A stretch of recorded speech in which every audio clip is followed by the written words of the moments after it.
இன்றைய காலை பொழுதிலும் கூட இது வானத்தின் வாசல் ஊழியத்தின் மூலம் உங்களை சந்திப்பதில் கர்த்தருக்குள் மிகுந்த சந்தோஷம் அடைகிறேன். என் வாழ்க்கை எல்லாம் தோற்று போனது போல் காணப்பட்டு கிடக்கிறதே.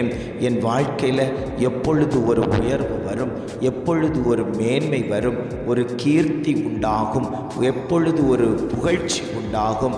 ஓடுகிறேன், பிரயாசப்படுகிறேன், ஆனாலும் சத்துருவானவன் என் வாழ்க்கைக்கு முற்றுப்புள்ளி வைத்தது போல் இருந்து கொண்டிருக்கிறதே. தேவ சமூகத்தில் போய் அமர்ந்திருக்கிறேன், ஆண்டவரோடு கூட நடக்கிறேன், ஜெபிக்கிறேன், துதிக்கிறேன், வேதம் வாசிக்கிறேன். எல்லாம் செய்தாலும் என் வாழ்க்கையில் எந்த ஒரு மாற்றத்தையும் காண முடியவில்லையே. ஆவியானவர் துணையோடு நான் நடக்கிறேன் என்று தேவனை நோக்கி முறையிட்டு கொண்டிருக்கக்கூடிய அநேக குடும்பங்கள் உண்டல்லவோ. உங்களை பார்த்துத்தான் ஆண்டவர் சொல்லுகிறார், நான் உங்களை உயர்ந்த அடைக்கலத்திலே வைப்பேன் என்று. இன்றைய காலை பொழுதில் ஒவ்வொரு குடும்பங்களையும் பார்த்து ஆண்டவர் வாக்கு கொடுத்து கொண்டிருக்கிறார். இன்றைய காலை பொழுதிலும் கூட ஆண்டவர் நமக்கு தரக்கூடிய நல்ல வார்த்தை என்னவென்றால், செப்பனியா 3ஆம் அதிகாரம் 20ஆம் வசனம் இவ்வாறாக சொல்லுகிறது, நான் உங்களை கீர்த்தியும் புகழ்ச்சியுமாய் வைப்பேன். வசனம் இவ்வாறாக சொல்லுகிறது, நான் உங்களை கீர்த்தியும் புகழ்ச்சியுமாக வைப்பேன்.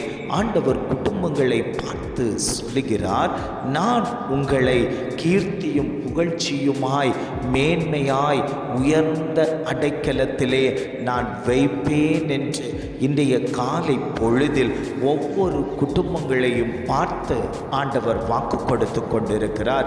அநேக குடும்பங்களில் உயர்வுகள் இல்லாமல், மேன்மைகள் இல்லாமல், வளர்ச்சிகள் இல்லாமல் சத்துருவானவன் அத்தனை காரியத்துக்கும் மதில் போட்டு வைத்து கொண்டிருக்கிறான் அல்லவோ.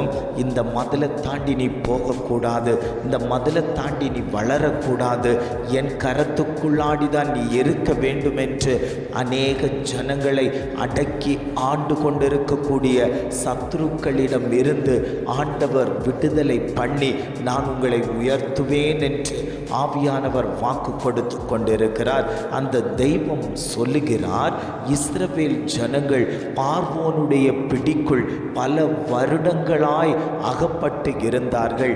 வெளியே வர முடியாமல் சிக்கி திணறிக் கொண்டிருந்தார்கள். எப்பொழுது தேவ சமூகத்தை நோக்கி பார்த்தார்களோ அவர்களுடைய சிறையிருப்பை மீட்டு கொண்டு வந்த தகப்பன் இன்றைக்கு குடும்பத்தை பார்த்து பேசிக்கொண்டிருக்கிறார்.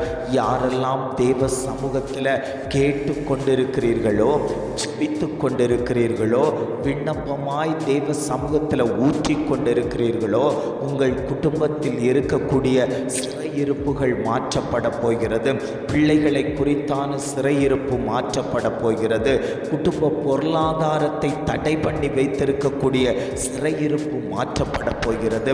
வியாதி என்கிற சிறையிருப்பு மாற்றப்பட போகிறது. உங்கள் புருஷனாருடைய சிறையிருப்பு மாற்றப்பட போகிறது. மனைவியினுடைய சிறையிருப்பு மாற்றப்பட போகிறது. ஆண்டவர் உங்கள் சிறையிருப்பை திருப்பும் போது ஆவியானவர் சொல்லுகிறார், நீங்கள் கீர்த்தியும் புகழ்ச்சியுமாய் இருப்பீர்கள். எத்தனை ஆண்டுகள் சத்துருவானவனுடைய பிடிக்குள் அகப்பட்டிருந்தாலும் கர்த்தர் உங்களுடைய சிறையிருப்பை திருப்பும் போது அதில் ஒரு மேன்மை உண்டாகும், அதில் ஒரு வளர்ச்சி உண்டாகும், அதில் ஒரு கிருபை உண்டாகும். அந்த தெய்வம் சொல்லுகிறார், நான் உன்னை உயர்ந்த அடைக்கலத்தில் வைப்பேன்பா, நான் உன்னுடனே கூட இருக்கிறபடியால் நீ பயப்பட தேவையில்லை, நீ கலக்கமடைய தேவையில்லை. உன்னுடைய பெயர் பிரஸ்தாபப்பட போகிறது. ஏது மனிதர்கள் உன்னை வெட்கப்படுத்தி மட்டுப்படுத்தி வைத்தார்களோ அந்த ஜனங்கள் முன்பாக உன்னை நான் உயர்த்தி காண்பிப்பேன் என்று ஆவியானவர் வாக்கு கொடுத்து கொண்டிருக்கிறார். நாம் ஆராதிக்கிற தெய்வத்தை ஒருபோதும் மறந்துவிடக்கூடாது. அந்த தெய்வம் நம்முடைய குடும்பத்துக்குள் வாசம் பண்ணுவதற்கு நம்முடைய இருதயம் பரிசுத்தமாய் இருக்க வேண்டும். கர்த்தர் சமூகத்தில் பரிசுத்தத்தை நாடி போகிறவர்களுக்கு ஆண்டவர் அவருடைய இரத்தத்தால் கழுவி பரிசுத்தத்தை கொடுப்பார். இயேசு கிறிஸ்துவின் இரத்தம் சகல பாவங்களையும் நீக்கி சுத்திகரிக்கும். சத்துருவானவன் பாவம் செய்வதற்கு தூண்டிக் கொண்டே இருப்பான். அவனுடைய கரத்துக்குள் சிறையிருப்புக்குள் அகப்பட வேண்டும் என்று சொல்லி சத்துருவானவன் பல வழிகளை நமக்கு முன்பாக வைத்து விடுவான். நாமும் அவனுடைய திட்டத்துக்கு செயல்பட்டு பாவத்துக்குள் விழுந்து விடுகிறோம். பாவத்துக்குள் அகப்பட்ட நாம் வெளியே வர முடியாதபடிக்கு சிக்கி திணறிக் கொண்டிருக்கிறோம்.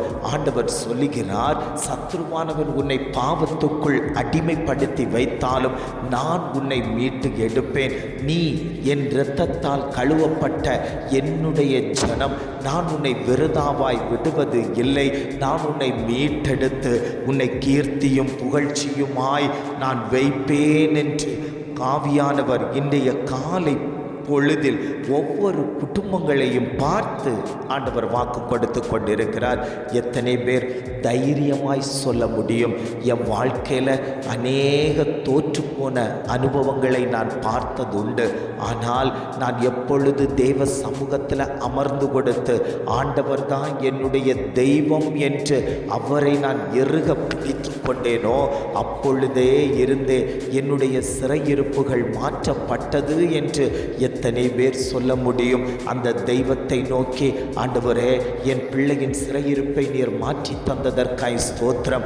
என் பிள்ளையினுடைய காரியத்தில் கர்த்தர் ஜெயத்தை கொடுத்ததற்காய் ஸ்தோத்திரம். பல வருடங்களாய் தடைப்பட்டு போன அத்தனை காரியத்திலேயும் கர்த்தருடைய கரம் வைக்கப்பட்டு விட்டதற்காக நாங்கள் உமக்கு நன்றி செலுத்துகிறோம் என்று எத்தனை பேர் ஆண்டவரை நோக்கி நன்றி பலிகளை செலுத்துகிறீர்களோ அத்தனை பேரையும் பார்த்தாண்டவர் சொல்லுகிறார், என் கிருபை உன்மேல் தாங்கி நிற்கிறது, என்னுடைய வல்லமை உன்மேல் உடமிடப்படுகிறது, நான் உன் குடும்பத்தில் தங்கி தாபரிப்பேன் என்று இன்றைய காலை பொழுதில் ஒவ்வொரு குடும்பங்களையும் பார்த்து ஆண்டவர் வாக்கு கொடுத்து கொண்டிருக்கிறார். ஜெபிக்கலாமா? அன்பின் பரலோக பிதாவே, இந்த காலை பொழுதுக்காக நாங்கள் உம்மை துதிக்கிறோம், ஸ்தோத்தரிக்கிறோம். ஆண்டவரே, இந்த காலை பொழுதிலும் கூட ஆண்டவர் எங்களுக்கு தந்த நல்ல வார்த்தைகளுக்காக நாங்கள் உமக்கு நன்றி செலுத்துகிறோம். ஆண்டவரே, நான் உங்களை கீர்த்தியும் புகழ்ச்சியுமாக வைப்பேன் என்று அழகாக ஒரு வார்த்தை தந்தீங்கள். ஆண்டவரே, நீர் எங்களை கீர்த்தியும் புகழ்ச்சியுமாய் வைக்கும்படியாய் நாங்கள் ஜெபிக்கிறோம். ஆண்டவரே, இதை கேட்டுக்கொண்டிருக்கக்கூடிய ஒவ்வொரு குடும்பத்தையும் கர்த்தர் கீர்த்தியும் புகழ்ச்சியுமாய் வைக்கும்படியாய் நாங்கள் ஜெபிக்கிறோம். ஆண்டவரே, அந்த குடும்பங்களில் இருக்கக்கூடிய சிறையிருப்புகளை கர்த்தர் எடுத்து மாற்றும்படியாய் நாங்கள் ஜெபிக்கிறோம். சிறையிருப்பிலிருந்து வெளியே வந்த ஜனங்களை கர்த்தர் உயர்த்தி காண்பிக்கும்படியாய் நாங்கள் ஜெபிக்கிறோம். ஆண்டவரே, நீர் அப்படியே செய்து விட்டதற்காய் ஸ்தோத்திரம். உம்முடைய நாமம் மகிமைப்பட்டு விட்டதற்காக நாங்கள் உமக்கு நன்றி செலுத்துகிறோம். ஆண்டவரே, இம்மட்டுமாய் நடத்தினவர் இனியும் நீர் அவர்களை வழி நடத்தும்படியாய் நாங்கள் ஜெபிக்கிறோம். எங்களை தாழ்த்தி தருகிறோம். துதி, கன, மகிமை எல்லாம் உமக்கே செலுத்துகிறோம். மீட்பர் இயேசுவின் மூலம் ஜெபிக்கிறோம் ஜீவனுள்ள நல்ல பிதாவே.